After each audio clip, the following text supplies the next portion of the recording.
Welcome to Pararational.com, where today we'll be checking out several types of shadow people and some of their traits. A good bit of confusion exists over just what a shadow person is and how to define them. It is obvious that there are several types of shadow people, all with different sources and motives. Shadow people are a pariah to our darkest fears. Anyone can imagine waking in the middle of the night only to see in their sleepy haze a shape standing in the dark doorway of their room. A shape that is darker than the surrounding night. A shape that seems malevolent, standing and watching you as you sleep. Can you imagine the thoughts that would go through your head? What is it? Where did it come from? What does it want? How long has it been there?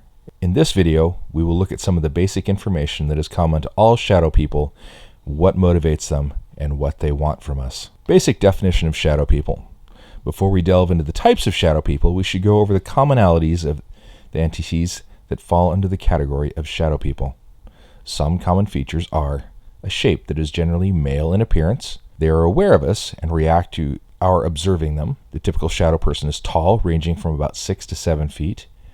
Very often they seem to be wrapped in a cloak or large old-fashioned coat. Hats are not uncommon. Their appearance seems to have depth to it, unlike a shadow cast on a wall that is flat. Quite typically they have no visible eyes, but some will have glowing red eyes. Shadow people are rarely reported to have spoken or tried to communicate. Physical objects seem not to matter to them, and they can walk through walls. And of course, some can have a demonic shape or demeanor. This list encompasses the bulk of the entries that fall under the very broad heading of shadow people. Because the classifications of shadow people is so large, their motivations are fairly wide-ranging. Oftentimes, the apparent motivation of shadow people is tied to their source. Lurking shadow people. Generally found in homes and very often around bedrooms, the classic shadow people tend to be lurking. They will stand in doorways or corners and just watch their victims. These types of shadow entities don't generally seem to have any obvious intent.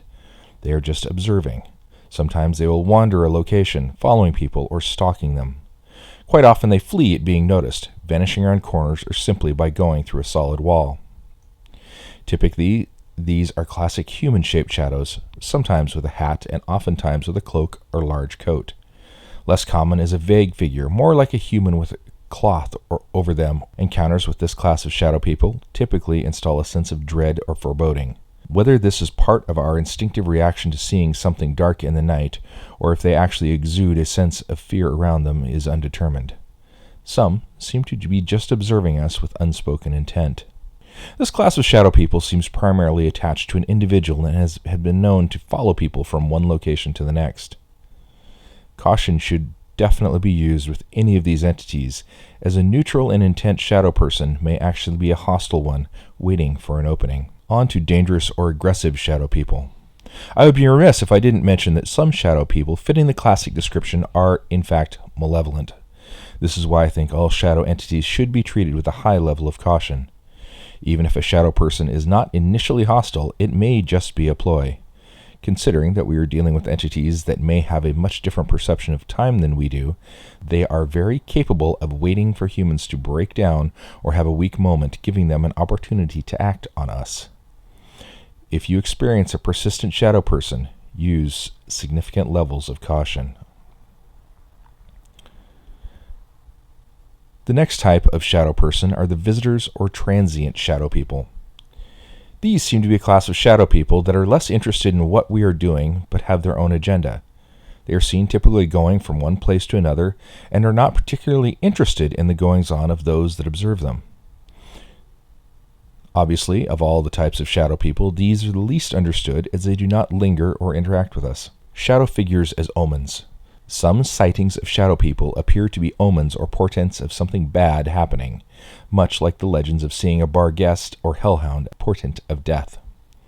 Similarly to lurking shadow people, these entities are generally associated with just one person and are more transitory occurrence, stopping after the event or tragedy has taken place. Haunting shadow figures.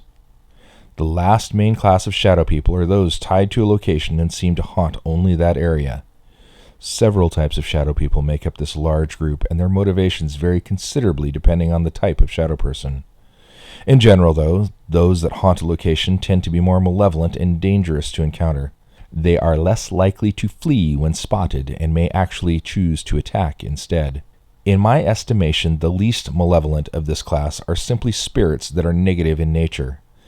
At the extreme other end of the spectrum are the worst of the shadow people, the demonic shadow creatures. What they want is usually to express their emotions on us. For weaker ones, this could be scratches and sick feelings. Stronger entities are capable of full-on possessions, throwing objects, or shoving people. If you happen to decide to investigate an area with a known repeating shadow entity, please use extreme caution. 4 main types of shadow people. Now that we've explored their motivations and where you may encounter them, we need to talk about the main types of shadow people. There seems to be some relationship to the shape or form of the shadow person and where they are found and what their intent is.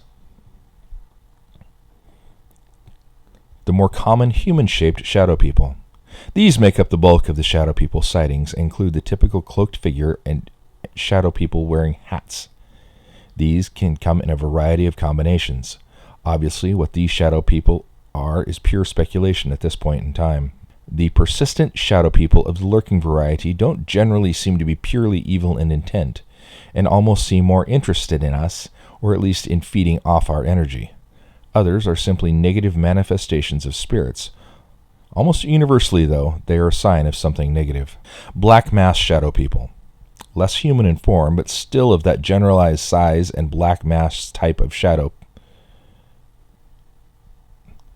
Less human in form, but still of that general size, the black mass type of shadow people give the impression of being a human figure, but of more fuzzy and blurred. They can change in shape, forming more of a cloud, but the impression is always that of an entity being there. It is my assertion that many of these black mass shadow peoples are former negative spirits that have begun growing in power and are losing their human identity. As they absorb more and more negative emotion, their sense of being human and who they are fades and becomes distorted. In the end, they become a form of the following type of shadow people: demonic. Demonic shadow people with red eyes. Definitely the most dangerous type of shadow people, demonic shadows, should be avoided at all costs. Among shadow people, these are one of the few types that can sometimes see the eyes of. Many accounts of them talk of glowing red eyes, which is a particularly bad sign. Demonic forms vary widely, but usually retain a humanoid shape, but are often exaggerated in height, have wings or horns or elongated fingers. They do not give the impression of being a normal human ghost or sentient entity. Luckily, these demonic shadow people are typically tied to one location. There are yet more forms that fall into the shadow people categories that are harder to classify. One that is more common is the old hag shadow person.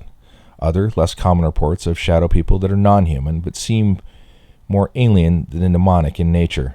In fact, there is likely a class of shadow people that actually are aliens but simply present to us as shadowy forms as they interact with us. Final thoughts on shadow people. Obviously, all shadow people are nothing to take lightly. They can appear for what seems like no reason and start meddling with our lives in less than pleasant ways.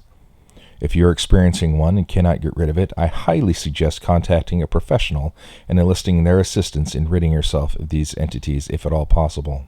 Have you had or are you encountering shadow people? If so, please write in at Pararational.com and let us know about it. We would love to share your experience with the world so that others will know that they aren't alone in their encounters and that we can get a better grip on what these shadow people want. Thanks for watching, and if you like what we're doing, follow our channel, and of course check us out at Pararational.com for more things that defy the rational explanation.